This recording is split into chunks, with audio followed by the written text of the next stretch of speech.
Bismillahirrahmanirrahim. Au menu de notre causerie aujourd'hui, les chapitres numéro 99 à 103 du Saint-Coran. Le chapitre 99, ou chapitre de la secousse, Surat Az-Zalzalah, compte 9 versets. Sa date de révélation n'est pas consensuelle et reste partagée entre le médinois et le mecquois, quoique son origine mecquoise soit la plus plausible en raison du fait qu'il parle de la résurrection et en affirme la réalité.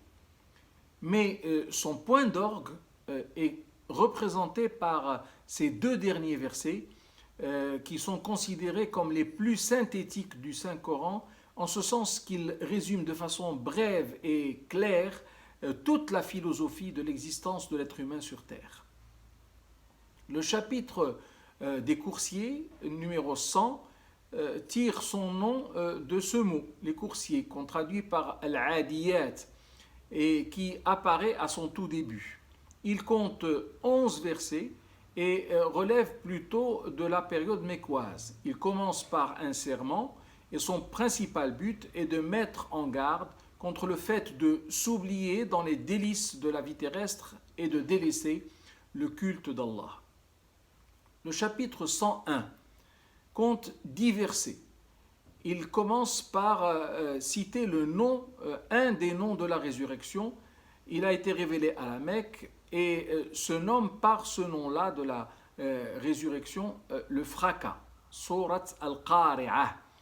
Il traite lui aussi du sujet de la résurrection sous cette nouvelle appellation, le fracas, et fait allusion à la rétribution finale et au sort réservé aux gens selon le choix qu'ils auront fait sur terre, bien sûr. Le numéro 102, au chapitre de l'émulation ou encore de la prolifération, Surat At-Takathur, compte 8 versets.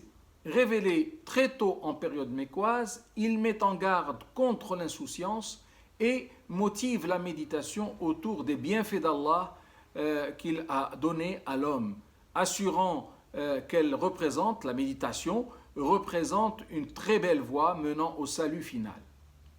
Enfin, le chapitre de l'époque, Surat Al-Asr, fait partie des 3 plus courts chapitres du Saint-Coran, tout comme celui de l'abondance, Al-Kawthar, que nous verrons plus tard, ou encore celui de la victoire, An-Nasr, que nous verrons également plus tard.